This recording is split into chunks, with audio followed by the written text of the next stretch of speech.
दोस्तों, क्या आप जानते हैं क्या है मोदी सरकार की योजना भारत के विकास को मिली मजबूती? आइए जानते हैं विस्तार से कि कैसे इसका लाभ उठाया जाता है।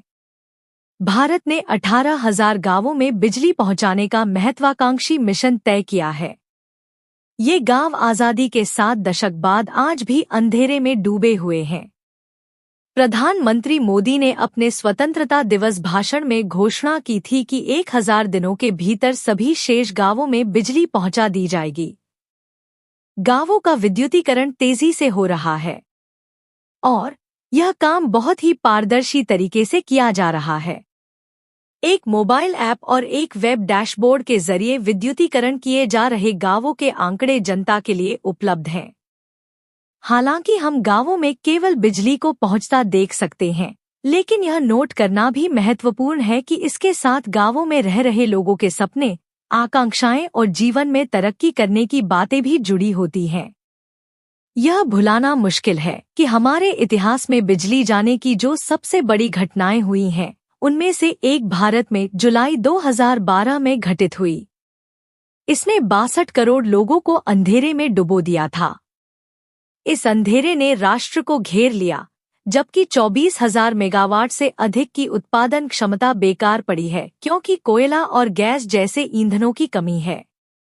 पूरा सेक्टर एक निष्क्रियता के दुष्चक्र और पॉलिसी पैरालिसिस में फंस गया, जिसमें एक और अतिरिक्त उत्पादन क्षमता और अत्यधिक अप्रयुक्त निवेश थे तो दूसरी ओर उपभोक्ताओं के लिए बड़ी-बड़ी बिजली कटौतियां।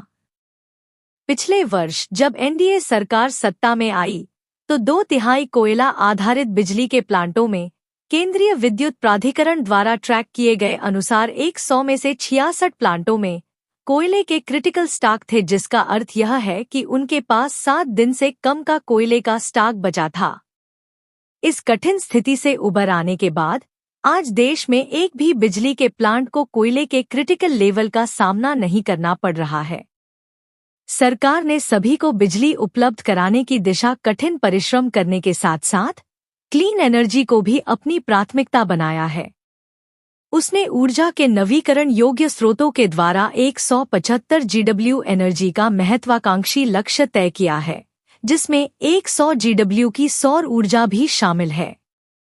नई सरकार ने इस सेक्टर में संपूर्ण और दीर्घकालिक स्ट्रक्चरल सुधारों पर फोकस किया है, जिसमें सभी के लिए 24 घंटे बिजली उपलब्ध कराना शामिल है। विद्युत क्षेत्र की अच्छी स्थिति वृद्धि ग्रोथ के आंकड़ों से साबित होती है। औद्योगिक उत्पादन सूचकांक IIP के अनुसार अक्टूबर में विद्युत में 9% की वृद्धि हुई, जबकि कोल इंडिया लिमिटेड के उत्पादन में अप्रैल से नवंबर के दौरान 9% की वृद्धि हुई।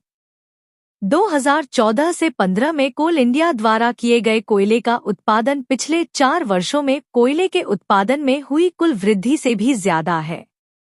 फलस्वरूप पिछले वर्ष की तुलना में नवंबर में आयात में 49% की गिरावट आई।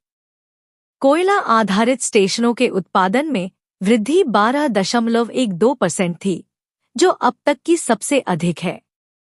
माननीय उच्चतम न्यायालय द्वारा 214 कोल ब्लॉकों का आवंटन रद्द करने से उत्पन्न संकट को पारदर्शी ई-ऑक्शंस के जरिए एक अवसर में बदल दिया गया। इन सभी से प्राप्त आय राज्यों को जाती है, विशेषकर पूर्वी भारत के कम विकसित राज्यों को। पिछले वर्ष 22,556 मेगावाट की क्षमता वृद्धि की गई, जो अब तक की सबसे अधिक है। पीक शॉर्टेज का स्तर जो 200809 में 11.9% था, उसे कम कर 3.2% कर दिया गया, जो अब तक का सबसे कम है। मौजूदा वर्ष में ऊर्जा कमी 200809 के मुकाबले 11.1% से घटकर 2.3% रही है। भारत के इतिहास में ऐसा पहली बार हुआ है। ट्रांसमिशन फ्रंट पर अधिक बिजली वाले राज्यों से कम बिजली वाले राज्यों तक बिजली आपूर्ति में बहुत सी अड़चनें रही हैं। सदर्न ग्रिड को one nation one grid one frequency करने के लिए तेजी से सिंक्रनाइज के प्रयास किए गए थे।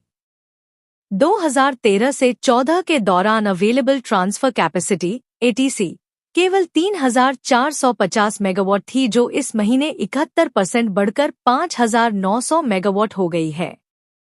पावर वैल्यू चेन के सबसे कमजोर लिंक को ठीक करने की दृष्टि से उदय उज्ज्वल डिस्कम एश्योरेंस योजना को क्षेत्र की भूत, वर्तमान और भावी परेशानियों को दूर करने का काम दिया गया है। उदय का विकास राज्यों, मुख्यमंत्री, मुख्य सचिवों, प्रमुख सचिव, प्रबंध निदेशक, डिस्कम इत्यादि बैंकर्स और रेगुलेटर्स के उच्चतम स्तरीय परामर्श के बॉटम अप अप्रोच से हुई थी। जहां तक DISCOMs के डेट ट्रैप से निपटने की बात है, तो उदय ने DISCOMs के लिए एक सस्टेनेबल ऑपरेशनल इम्प्रूवमेंट का रास्ता निकाला है। सरकार भी बिजली लागत में कमी लाने के बहुत सारे उपाय कर रही है। आशा की जाती है कि 2018 से 19 तक सभी DISCOMs लाभ कमाने लगेंगी। उदय बजटरी हार्ड स्टॉप के अंतर्गत डिस्कम इश्यूज को परस्पर सहयोग से एक स्थायी समाधान प्रदान करता है। बिजली की लागत कम करने और बिजली दक्षता को बढ़ाने के लिए उदय सुधार के पूर्व के प्रयासों में बिल्कुल अलग है। ऊर्जा दक्षता जैसे क्षेत्रों में डायनामिक विकास देखा गया है, जहां लेड बल्ब्स की कीमतों में 75% तक की कमी हुई है और 1 साल से भी कम अवधि में 4 करोड़ बल्ब्स का वितरण किया गया है। सभी बल्ब्स को लेड बल्ब्स से बदलने का लक्ष्य निर्धारित किया गया है। इसके लिए 2018 तक 77 करोड़ बल्ब्स का वितरण किया जाएगा। घरेलू और स्ट्रीट लाइट लेड बल्ब्स कार्यक्रम से पीक लोड डिमांड में 22 GW तक कमी आएगी, जिससे बिजली की प्रति वर्ष 11,400 करोड़ यूनिट की बचत होगी और प्रतिवर्ष 8.5 करोड़ टन कार्बन डाइऑक्साइड उत्सर्जन में कमी आएगी। 22 GW क्षमता प्राप्त कर लेना एक ऐतिहासिक उपलब्धि माना जा सकता है, किंतु इसका एक अलग पहलू भी है, जहां पर्यावरण के संरक्षण के लिए ऐसे निवेशों से बचने को बेहतर मानने के लिए एक अलग नजरिया चाहिए।